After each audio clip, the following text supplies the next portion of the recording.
हाँ तो नमस्ते। आज कल मैंने करवाई थी इंट्रोडक्शन, रियल नंबर की इंट्रोडक्शन और 1.1। आज हम पढ़ेंगे 1.2 और इसके एग्जाम्पल्स के बारे में। तो पहला क्वेश्चन है इसमें कि to prove root 5 is a rational number, फिर कीजिए कि रूट 5 एक परमेय संख्या है। तो देखो, परमेय संख्या की कंडीशन मैंने कल लिखवाई थी कि परमेय संख्या होने के लिए पहली कंडीशन है कि संख्या को P अपॉन Q के रूप में व्यक्त किया जा सके। दूसरी कंडीशन थी कि P और Q को प्राइम नंबर्स हों और P और Q इंटीजर्स हों।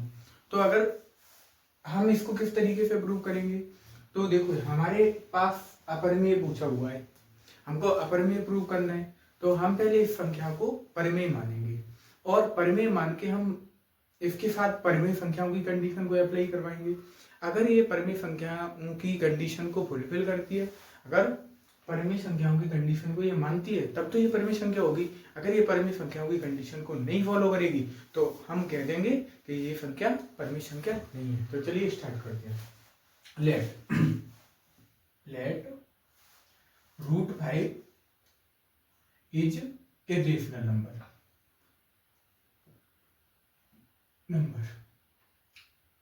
यहां हम हिंदी में लिखेंगे, माना रूट 5 एक परिमेय संख्या है।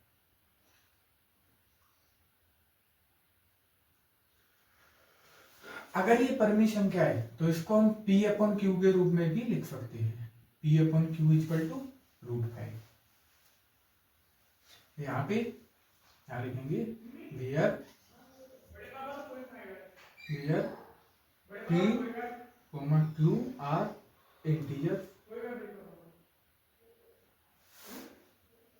Integers and co prime number. जहां पे P और Q क्या है, इंटीजर है एंड को प्राइम नंबर है। क्या लिखेंगे, जहां P, Q पूर्णांक है और पर्यायवाची है और पर्यायवाची है संख्याएं हैं। अगर ये कंडीशन फॉलो करनी है तो अब इसको क्या करेंगे, इसको हम इस तरीके से लिख देंगे, P इक्वल टू रूट 5 और Q का इधर मल्टीप्लाई करवा देंगे। तो यहाँ इक्वेशन फर्स्ट हो जाएगी। अब मैं क्या करूंगा, अब मैं इन संख्याओं का स्क्वायर कर दूंगा। ठीक है, तो यहाँ लिखेंगे square both side, square both side. यहाँ लिखेंगे दोनों तरफ दोनों तरफ स्क्वायर करने पर वर्ग करने पर। तो वर्ग करेंगे तो यहाँ क्या हो जाएगा, यहाँ हो जाएगा P स्क्वायर और रूट 5 का वर्ग करेंगे तो 5 आ जाएगा, Q का हो जाएगा Q स्क्वायर। अब यहाँ देखो, यहाँ हमने देखा कि अगर मैं 5 को इधर ले जाऊं P स्क्वायर के अपॉन में, P स्क्वायर के बटे में, तो क्या होगा, 5 P स्क्वायर को डिवाइड कर रहा होगा। तो यहाँ लिखेंगे P square divided by 5। P square किससे डिवाइडेड है, 5 से डिवाइडेड है। Then P also divided by 5। तो P भी 5 से डिवाइड होगा। तब इस स्थिति में हम क्या कह सकते हैं, P equal to 5C। C मान लो, C क्या है, यहाँ पे कांस्टेंट है। C क्या है, C यहाँ पे क्या है, C कांस्टेंट है, यानी कि कांस्टेंट नंबर। C कोई कांस्टेंट नंबर है। ठीक है, अगर C कांस्टेंट नंबर है, यहाँ C आया क्यों, तो अगर हम 5 से p को डिवाइड करेंगे तो कुछ ना कुछ कोफिशिएंट बचेगा ना, वही कोफिशिएंट c है, यानी कि कुछ ना कुछ वैल्यू बचेगी, उसी वैल्यू को हमने c मान लिया। तो यहाँ हम कह सकते हैं पी स्क्वायर की जगह पे यहाँ हो जाएगा 5/c का whole square equal to 5q square. तो यहाँ हम देखेंगे कि 5 का स्क्वायर करेंगे तो 25 और यहाँ c स्क्वायर हो जाएगा, यहाँ हो जाएगा 5q स्क्वायर। 5 से अगर हम 25 को काटें तो यहाँ बचेगा 5। अब यहाँ देखो, यहाँ आ गया 5c square equal to q square. तो यहाँ पे हम कह सकते हैं, यहाँ पे मैं लाइन खींच लूं और मैं यहाँ पे करके बता दे रहा हूँ आपको। यहाँ देखो, तो यहाँ 5c स्क्वायर इक्वल टू हो जाएगा q स्क्वायर। तो अगर मैं 5 का डिवाइड q में दे दूं तो q डिवाइडेड हो जाएगा 5 से, यहाँ पर में 5 आ जाएगा। तो यहाँ लिखेंगे वेयर, या यहाँ ऐसे लिखेंगे q square divided by 5, then q also divided by 5, यानी कि q स्क्वायर 5 से विभाजित है तो q भी 5 से विभाजित होगा। तो यहां हम कह सकते हैं कि देखो यहाँ पे कि p भी 5 से डिवाइडेड है और q भी 5 से डिवाइडेड है। तो हम कह सकते हैं कि LCM HCF, या हम कह सकते हैं HCF of p and q। HCF of p and q क्या हो जाएगा? 5 हो जाएगा। क्यों हो जाएगा 5? क्योंकि देखो p भी 5 से डिवाइड हो रहा है और q भी 5 से डिवाइड हो रहा है। तो अगर हम दोनों का HCF निकालेंगे तो 5 निकलेगा, क्योंकि सेम संख्या से डिवाइड हो रहे हैं। तो यहाँ देखो, अतः हम कह सकते हैं, यहाँ लिखेंगे अतः हम कह सकते हैं, या हम अतः नहीं लगाते, अभी हम लिखते हैं हम कह सकते हैं, हम कह सकते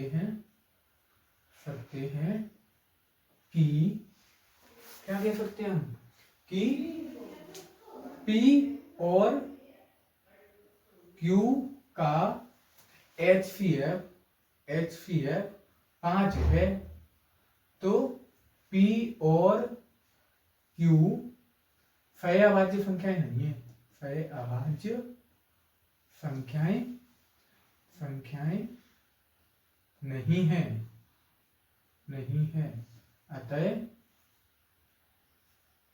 अतः हमारी मान्यता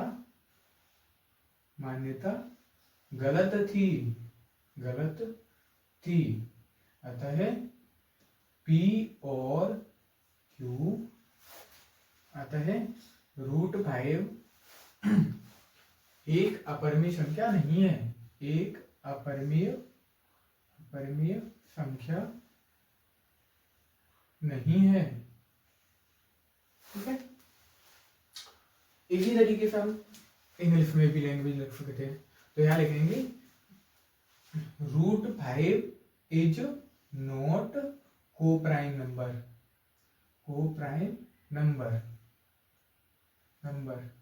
क्यों नहीं है? Because HCF of p and q is equal to 5। तो देन √5 इज नॉट रेशनल नंबर।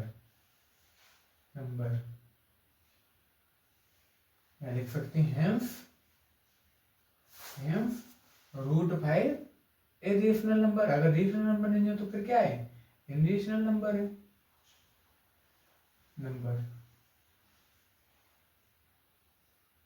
यहाँ लिखेंगे हेंस प्रूव्ड, यही हमें प्रूव्ड करना था। अब इसको दोबारा फिर समझ लो। तो देखो, हमें सिद्ध करना है कि √5 इरेशनल नंबर है। तो हमने पहले √5 को क्या मान लिया? रेशनल नंबर मान लिया, सॉरी यहाँ इरेशनल लिख दिया, यहाँ रेशनल नंबर है, हमने रूट 5 को रेशनल नंबर मान लिया और यहाँ मैंने हिंदी में भी लिख दिया है कि माना रूट 5 एक परमिशन है। तो अगर परमिशन क्या है तो इसको हम पी अपॉन क्यू के इक्वल लिख सकते हैं। यहाँ हो जाएगा P upon Q equal root 5। यार P Q are integers and co prime number. यहाँ पे पी और क्यू क्या है, इंटीजर्स हैं और को प्राइम नंबर है। वेयर पी क्यू पूर्णांक इंटीजर्स, यहाँ पे पी और क्यू पूर्णांक है और अभाज्य संख्या है। तो अब मैंने क्या किया, क्यू का इधर मल्टीप्लाई करवा दिया और इसको इक्वेशन बनवा लिया। अब अगर दोनों तरफ स्क्वायर करेंगे तो यहाँ क्या हो जाएगा, पी स्क्वायर हो जाएगा, रूट का स्क्वायर करेंगे तो 5 हो जाएगा, क्यू का स्क्वायर करेंगे क्यू स्क्वायर हो जाएगा। यहाँ पे मैंने एक कंडीशन लिखी है कि P square divided by 5 then P also divided by 5। अगर किसी संख्या का वर्ग किसी संख्या से डिवाइडेड है तो वो संख्या भी उसी संख्या से डिवाइड होगी, ये थ्योरम है, ठीक है। तो यहाँ p इक्वल टू 5c आ जाएगा। 5c क्यों आया, तो 5 से तो डिवाइड है c, यानी कि जब हम 5 से p को डिवाइड करेंगे तो कुछ ना कुछ वैल्यू बनेगी, तो वही वैल्यू यहाँ पे कांस्टेंट वैल्यू, वही कुछ कांस्टेंट वैल्यू आएगी ना, उसी को हमने c मान दिया। तो यहाँ देखो p की जगह पे हमने 5c रख दिया, p की वैल्यू, तो 5c स्क्वायर हो जाएगा p स्क्वायर यहाँ, और यहाँ हो जाएगा 5q स्क्वायर। तो देखो यहाँ से 25 हो जाएगा और यहाँ c स्क्वायर हो जाएगा, यहाँ 5q स्क्वायर, 5 से इसको काटेंगे तो यहाँ हो जाएगा 5c स्क्वायर और q स्क्वायर। अब 5c square equal to q square, तो यहाँ देखो अगर हम 5 को q के अपन में ले जाएं तो 5 q स्क्वायर को डिवाइड करना होगा, तो यहाँ लिखेंगे q square divided by 5 then q also divided by 5। तो HCF of P and Q, अगर दोनों एक ही नंबर से डिवाइड हो रहे हैं तो अगर इनका HCF निकाला जाए तब भी 5 आएगा। तो यहाँ पे HCF of P and Q equal to 5। तो हम कह सकते हैं कि P और Q का HCF 5 है, और तो P और Q सहभाज्य संख्याएं नहीं है, अतः हमारी मान्यता गलत थी। अतः रूट 5 एक अपरिमेय संख्या नहीं है, अपरिमेय संख्या है, सॉरी अपरिमेय संख्या है। और यहाँ पे root 5 is not prime number because HCF P and Q equal to 5, then root 5 is not rational number, hence root 5 rational number prove कर दिया। यही तो हमें प्रूव करना था। अब चलो दूसरे क्वेश्चन की तरफ बढ़ते हैं, इसका प्रूफ लीजिए।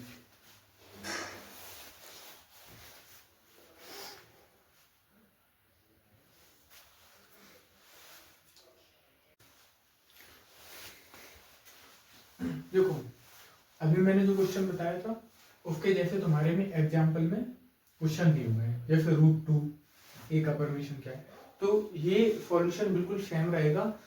अभी मैंने रूट 5 का निकाला था तो उसी के जैसा यहाँ पे 5 की जगह पे 2 हो जाएगा, जहां जहां भी 5 है रूट 5 है उसकी जगह पे रूट 2 हो जाएगा। और इसी तरीके से रूट 3 और रूट 6 ये तीनों क्वेश्चन एक जैसे हैं। अब बाकी क्वेश्चन इस फॉर्म में दिए हुए हैं तो इनको मैं करके बता दे रहा हूँ, बाकी सारे सेम है। एक मिनट,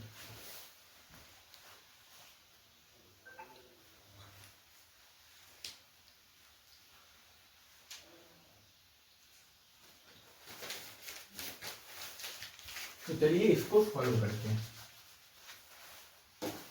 तो यहाँ देखिए, यहाँ हमको प्रूव करना है अब कि 3 + 2 रूट 5 एक अपरिमेय संख्या है। इसको प्रूव करने का क्या तरीका, यहाँ लिखेंगे लेट, उसी तरह let 3 + root 5 is rational number, rational number, ठीक है। 3 + रूट 5 क्या है, एक रेशनल नंबर है। अब रेशनल नंबर है तो इसको P अपॉन Q के रूप में लिख सकते हैं, यहाँ लिखेंगे P upon Q equal to 3 + 2 root 5। अब मैं क्या करूं, मुझे रूट 5 इधर रखना है, ठीक है। तो यहाँ देखो 3 को मैं इधर ले आऊंगा, यहाँ हो जाएगा P अपॉन Q, और 3 को मैं इधर लेके आऊंगा तो 3 माइनस का हो जाएगा, यहाँ बचेगा 2 रूट 5। और अगर मैं इस 2 को यहाँ ले आऊँ तो यहाँ बचेगा रूट 5, तो यहाँ मैं 2 को इधर ले आऊंगा, -3 अपॉन में आ जाएगा 2, यहाँ बचेगा रूट 5। अब मैं आगे सॉल्व करता हूँ। यहाँ देखो अगर मैं इसको अपॉन में 1 मान लूँ तो यहाँ आ जाएगा Q, ऊपर आ जाएगा p माइनस 3q और अपॉन में बच जाएगा 2, यहाँ आ जाएगा √5। अब 2 को मैं ऊपर ले जाऊंगा, यहाँ बचेगा 2 और यहाँ आ जाएगा p माइनस 3q अपॉन में q इक्वल टू यहाँ आ जाएगा √5। अब √5 कैसा नंबर है? इरेशनल नंबर है, अभी हमने प्रूव किया था। और यहाँ ये नंबर कैसा है? रेशनल नंबर है। तो यहाँ लिखेंगे रेशनल नंबर, नहीं सॉरी, ये क्या है? इरेशनल नंबर है, तो ये भी क्या हो जाएगा? इरेशनल नंबर के ये हो जाएगा q equal to irrational number. Rational number, तो यहाँ ये वैल्यू क्या हो गई? इरेशनल नंबर के बराबर हो गई। तो अतः हम कह सकते हैं, यहाँ लिखेंगे, यहाँ we say that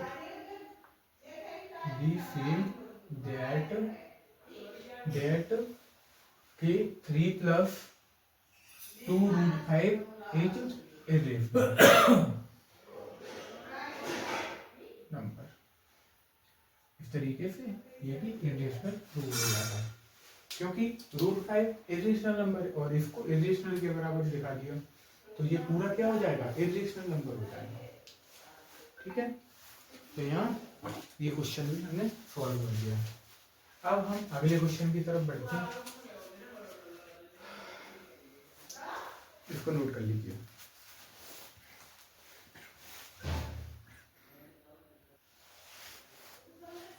तो अभी हमको 3 क्वेश्चन दिए हुए हैं। तो देखो ये क्वेश्चन तो बिल्कुल बेसा है, जो मैंने अभी जस्ट अभी पहले करवाया था। अब मैं इस क्वेश्चन को और आपको करके बता रहा हूँ। बाकी तो ये क्वेश्चन तो फिर वैसा है जो मैंने अभी बताया था, तो इसको मैं कर लेता हूँ।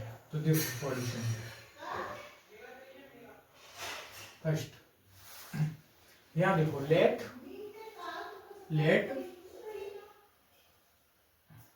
1/√2 इज रेशनल। अब अगर रेशनल है तो p/q इक्वल टू क्या हो जाएगा? 1/√2 हो जाएगा कि? तो यहाँ देखो इस तरीके से हम क्या करेंगे, इसको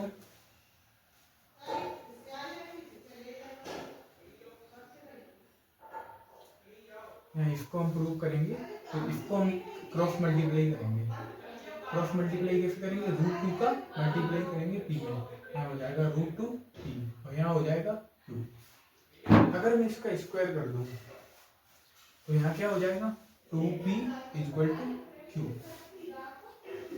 यहाँ लिखेंगे स्क्वायर बोथ साइड। अगर मैं दोनों साइड इसका स्क्वायर कर दूं तो क्या हो जाएगा? 2p equal to q। तो यहाँ से मैं अब क्या करूं? तो यहाँ लिखेंगे कि q डिवाइडेड बाई 2, मैं लिखेंगे q divided by 2।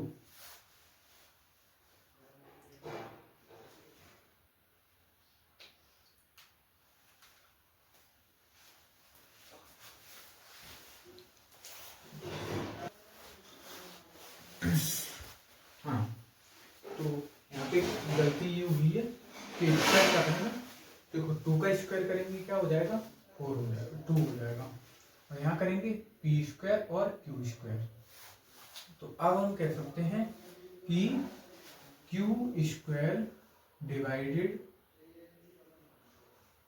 By 2। q square किससे डिवाइड हो रहा है? 2 से। तो q is also divided by 2। q भी 2 से डिवाइड हो जाएगा। तो यहां हम लिखेंगे, तो देन तब क्या हो जाएगा?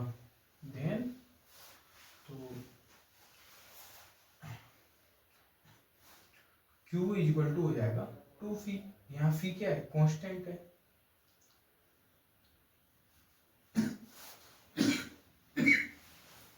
तो यहाँ q की जगह पे 2c लिख देंगे, यहाँ हो जाएगा 2p स्क्वायर तो इक्वल टू इसकी जगह पे आ जाएगा 2c square.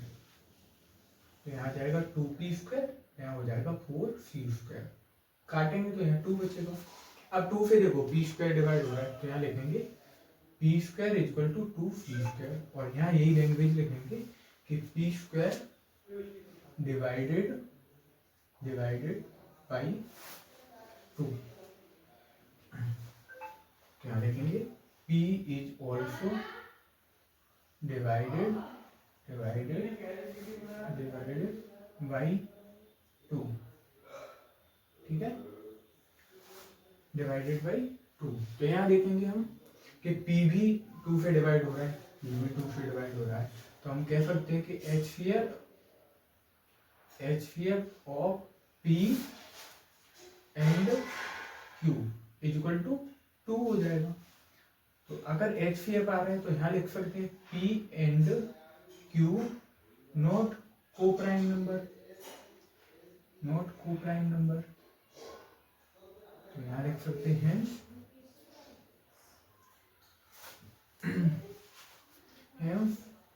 1/√2 is not prime number. अब ये प्राइम नंबर नहीं है, वो प्राइम नंबर नहीं, सॉरी रेशनल नंबर। अब ये बताओ अगर ये रेशनल नंबर नहीं है तो क्या है, इरेशनल नंबर है। 1/√2 इज इरेशनल, यही हमें प्रूव करना था। बाकी ये 2 क्वेश्चन जो अभी मैंने करवाए थे ना, सेम उसी के जैसे हैं, तो वो सिंपल है। इस तरीके से हमारा 1.2 भी क्लियर हो गया। और पिछली वीडियो में मैंने इसका इंट्रोडक्शन और 1.1 करवा दिया था। इसके एग्जाम्पल बहुत सिंपल है, ये बहुत सिंपल चैप्टर है और ये खत्म हो गया। इसमें कोई ऐसा कठिन क्वेश्चन नहीं है जिसको एक्सप्लेन करवाना है। धन्यवाद।